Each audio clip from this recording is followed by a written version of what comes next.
प्रार्थना करने लगी भगवान से।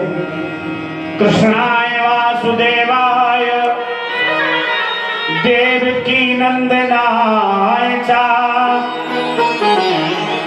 नंद गोप कुमाराय गोविंदाय नमो नमः।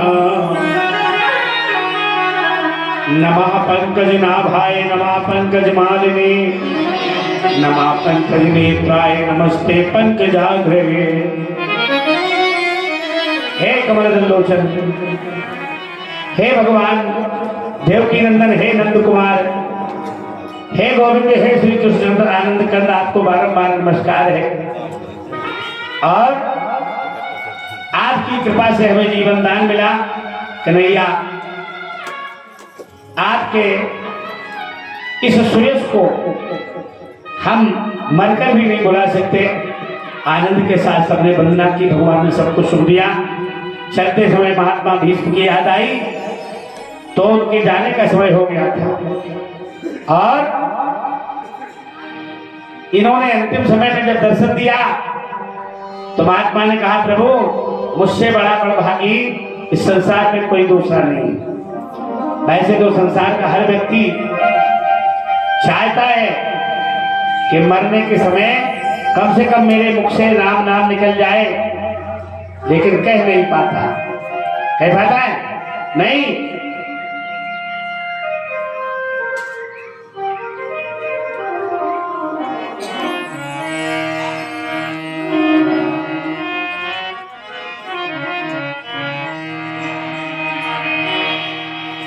जन्म जन्म मुनि जतन करहि अंतराम कहियावत नाही। राम ने कहा था, हर व्यक्ति चाहता है इतना तो करना स्वामी, इतना तो करना स्वामी, जब प्राण तन से निकले। इतना तो करना स्वामी, जब प्राण तन से निकले। इतना तो करना स्वामी, जब प्राण तन से निकले। इतना तो करना स्वामी, जब प्राण तन से निकले। क्या श्री गंगा जी का तट हो, यमुना का बंसी बट हो। श्री गंगा जी का तट हो, यमुना का बंसी बट हो। श्री गंगा जी का तट हो, यमुना का बंसी बट हो। यमुना का बंसी बट हो। सांवला निकट हो, मेरा सांवला निकट हो, जब प्राण तन से निकले। इतना तो करना स्वामी, जब प्राण तन से निकले।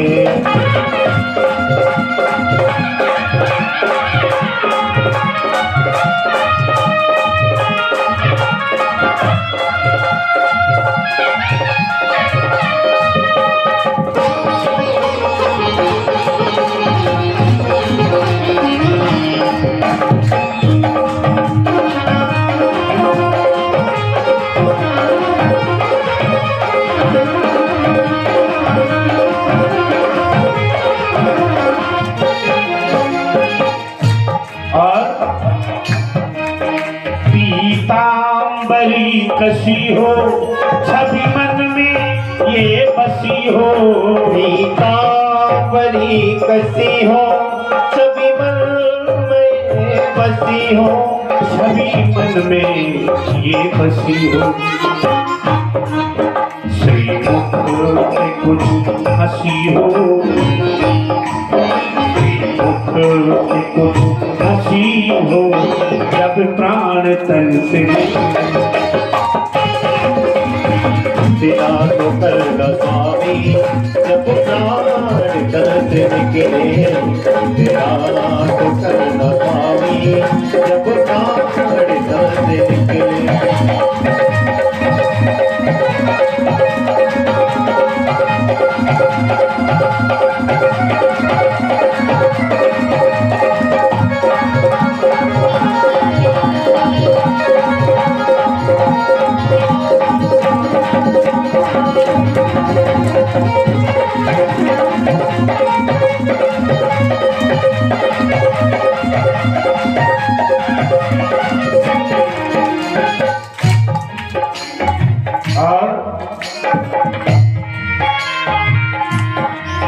जब कंठ प्राण आए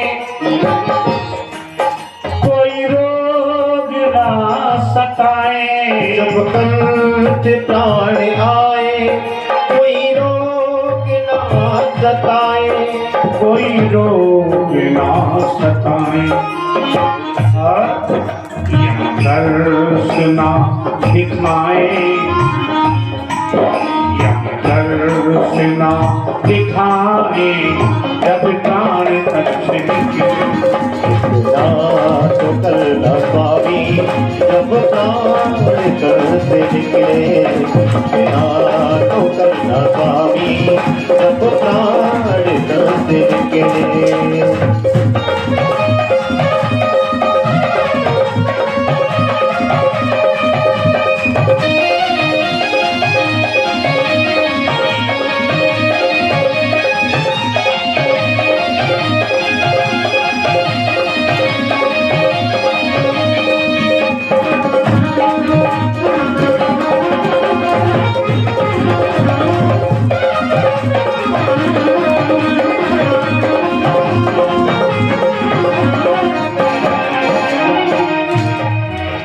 उस वक्त जल्दी आना एक नैया। उस वक्त जल्दी आना नहीं शाम भूल जाना। उस वक्त जल्दी आना नहीं शाम भूल जाना। नहीं शाम भूल जाना। और अकेले नहीं आना है, साथ में राधे को संग लाना। राधे को संग लाना जब प्राण तन से। राधे को संग लाना जब प्राण तन से निकले। तेरा तो कर न पावी जब प्राण तन से निकले। तेरा तो कर न पावी जब प्राण तन से निकले।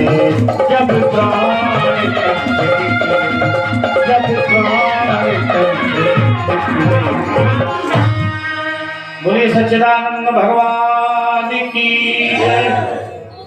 इस तरह भगवान से विनय की और अपने प्राण त्याग दी। इसके बाद भगवान द्वारका जाते हैं, अपनों को आनंद दिया। लेकिन द्वापर जाने वाला था, कलयुग का आगमन था, इसलिए दुर्वासा कांडव अत्रि च्यवन आदि ऋषियों को बुला करके यदुवंशियों को श्राप दिलवा दिया मुसल युद्ध का। और यहाँ महाराज परीक्षित जी का जन्म होता है। महाराज युधिष्ठिर ने ब्राह्मणों को बुला करके पूछा हमारा ये बालक कैसा होगा। बोले सहनशीलता में धरती की तरह, सत्यवादियों में महाराज हरिश्चंद्र की तरह, धनुर्धारियों में सहस्त्रबाहु अर्जुन की तरह होगा। और बस थोड़ा सा गड़बड़ है। क्या? तक्षक के काटने से इसकी मृत्यु होगी, ऋषि पुत्र के द्वारा स्थापित होगा और अपने गुरु सुखदेव जी से भागवत जी की कथा सुनकर वैकुंठ जाएगा। नरकगामी होता है सर्वटस वाला, लेकिन ये वैकुंठ जाएगा, ऐसा कहा और दान लेकर ब्राह्मण चढ़े गए। समय गुजरता गया, परीक्षित जी बड़े हुए। यहाँ महाराज ने प्रवास क्षेत्र में युद्ध कराया। यदुवंशी मधुरा पान करते हुए एक दूसरे को मारने लगे। यहाँ तक कि बधिक का बाण लगने से कन्हैया स्वयं गोलोक पधार जाते हैं सदैव। बोलिए श्री कृष्ण भगवान की जय। इसके आगे दारुक नाम के सारथी से संदेश कह दिया कि अर्जुन आए तो कह देना मेरे परिवार की कुछ महिलाएं, बच्चे, बूढ़े जो हैं उनको लेकर के हस्तिनापुर में इनका उधर पोषण करना। भैया जो उपदेश मैंने तुम्हें गीता में दिया उसे कभी मत भूलना। आत्मा अजर है, अमर है, शरीर नश्वर है, ऐसा उपदेश। यहाँ महाराज युधिष्ठिर ने हस्तिनापुर में देखा सब कुछ विपरीत चल रहा है, तो अर्जुन को भेज दिया, जाओ कन्हैया की खबर ले आओ। अर्जुन जब यहाँ आए तो सब कुछ लुट गया था। कन्हैया ने कहा मेरे जाते ही द्वारका को डुबो देगा समुद्र, सब लोग भाग जाना। तो तुरंत कलयुग के आते ही मर्यादा तोड़ दी समुद्र में, मात्र मंदिर से ऐसे भगवान द्वारकाधीश का। बोलिए द्वारकाधीश भगवान की जय। और अर्जुन से जो उपदेश बताया भगवान का, तो अर्जुन धरती में गिर गए। उनकी पत्नियों जो उनकी स्त्रियां थी परिवार की, बच्चों को लेकर के आए तो भीलों से युद्ध हो गया। और भीलों ने युद्ध में अर्जुन को पराजित कर दिया। बहुत कहा अर्जुन ने कि सुनो, मैं वही अर्जुन हूं, मैंने 18 छोड़ी सेना का संहार कर दिया था। भील कहे तू कोई भी हो, आजा, दो हाथ हो जाए। और युद्ध हुआ, अर्जुन पराजित हो गए। पुरुष बली नहीं होते हैं, पुरुष बली नहीं होते हैं,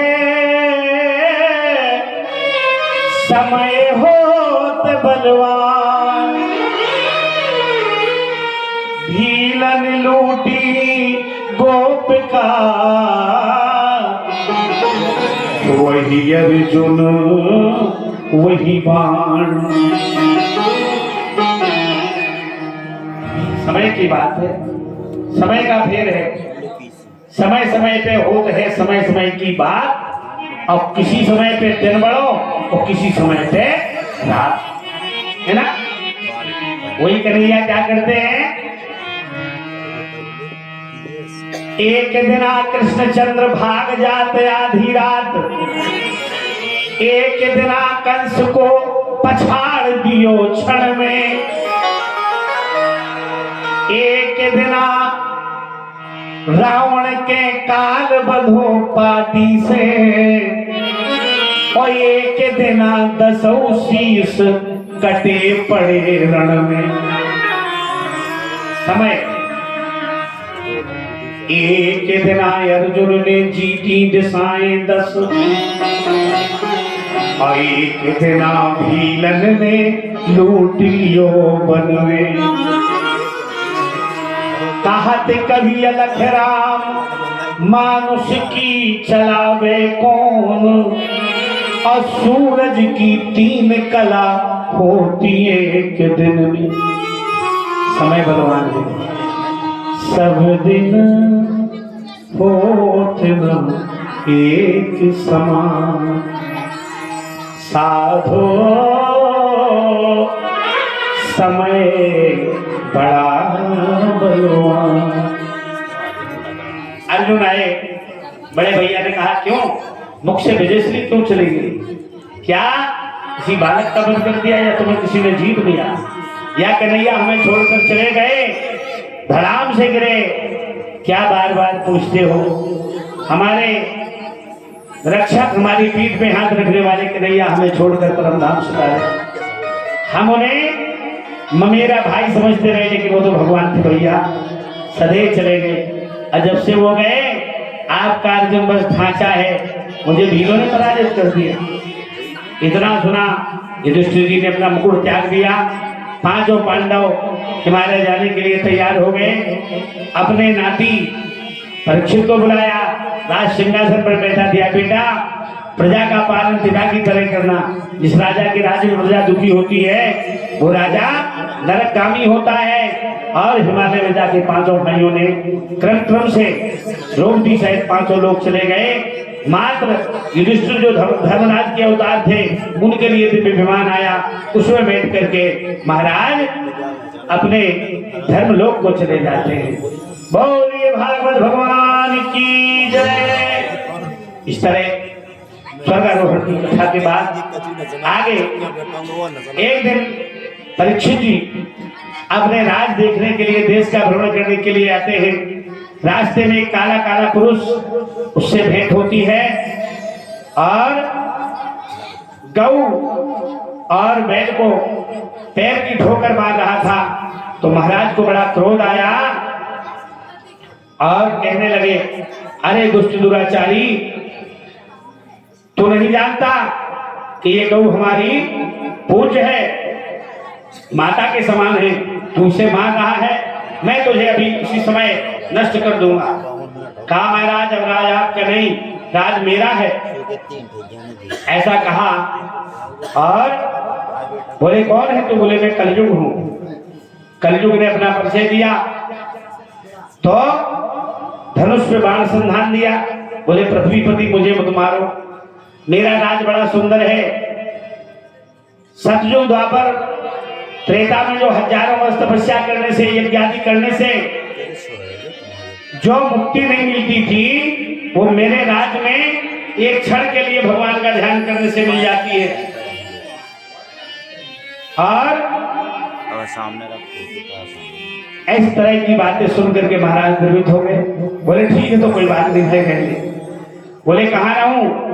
बोले जहां मदिरा बिकती हो, जहां जुआ होता हो और जहां वेश्या रहती हो, वो जहां जीव हिंसा होती हो, इतने स्थानों पर तेरा निवास है। काय जगह और दे दीजिए। कहा फिर तुम कनक में रहो। कनक माने होता है धतूरा। बोले नहीं, कनक माने सोना भी होता है। तो बोले धर्म के कमाए हुए सोने में तेरा वास हो। इतना बचन लिया कि अगले दिन महाराज जरासंध का मुकुट लेकर लगा करके चले गए, क्योंकि जरासंध को अधर्म से मारा गया था, इसलिए उसमें बैठ गया कलयुग और जाकर के महात्मा समीप के गले में मरा हुआ सर्प डाल दिया। क्योंकि उन्होंने जल नहीं दिया ना कोई बोले तो उनका अपमान किया। उनके पुत्र सुंदर ऋषि को जब ये बात पता चली तो उन्होंने राजा के ऊपर बाघ वज्र छोड़ दिया कि आज से 7वें दिन मर्यादा नाशक कुल में उत्पन्न अंगार रूप भेजा हुआ मेरा तक्षक मेरे द्रोही को काटे। ऐसा श्राप दिया। महाराज आए, अपने पिता के गले में मरा हुआ सर्प देखा। ये देख करके दुखी हुए रोने लगे। तो पिताजी ने कहा क्या हुआ? महाराज परीक्षित ने आपका अपमान किया, मैंने श्राप दे दिया। बोले गलत किया। वो धर्मात्मा राजा है, ये कलयुग की चाल है बेटा, तुम नहीं समझ पाओगे। लेकिन बोले पिताजी तीर कमान से और बात जवान से अब निकल गई, क्या करूं? एक शिष्य को भेज के सावधान किया, महाराज परीक्षित सावधान, आज से 7वें दिन तुम्हें तक्षक कसेगा, सावधान। ये सुना, उसी समय मुकुट उतार दिया। अरे राम राम राम, आज मैंने संत का अपमान किया। ठीक किया ऋषि पुत्र ने। और लेकिन अब 7 दिन तक इस शरीर को ढोना पड़ेगा। ना इसको भोजन, न विश्राम, न जल, न अन्न, कुछ भी नहीं दूंगा। और गंगा जी के किनारे जाकर के पहुंच गए। अपने पुत्र जन्मेजय को बुलाया, जिसकी अवस्था उस समय 14 वर्ष की थी। राजगद्दी पे बिठा दिया। पत्नियों से कहा मेरी मर्यादा का ध्यान रखना। और गंगा के किनारे बैठे हैं। वहां बड़े बड़े ऋषि महात्मा आए, विचार करने लगे क्या करें। किसी ने कहा योग करो, किसी ने कहा दान करो, किसी ने कहा पुण्य करो। ये संवाद चल रहा था। उसी समय अपनी इच्छा से विचरण करते हुए व्यास नंदन महाराज श्री सुखदेव जी का आगमन हो जाता है। बोलिए सुखदेव जी महाराज की जय।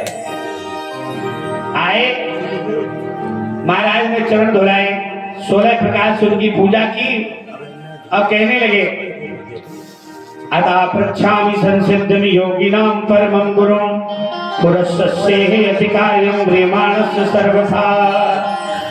हे योगियों के परम गुरु, इस संसार में मनोधर्मी पुरुष को क्या करना चाहिए?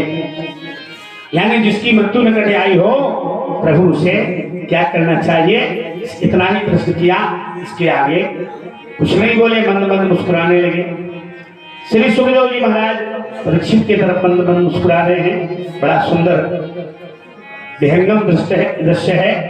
और कल से अपने शिष्य के प्रश्नों का बड़ा सुंदर उत्तर देंगे सुखदेव जी महाराज। इसी के साथ वाणी को विराम, क्योंकि समय संकेत दे रहा है। 2 बार नाम से कीर्तन करते हुए भजन के साथ भैया नरेंद्र सिंह परमार जी और आरती इसके बाद होगी। आरती प्रसाद देकर ही आप लोग यहाँ से प्रस्थान करें। समय आज थोड़ा सा 1 घंटे विलंब से कथा प्रारंभ हो सकी।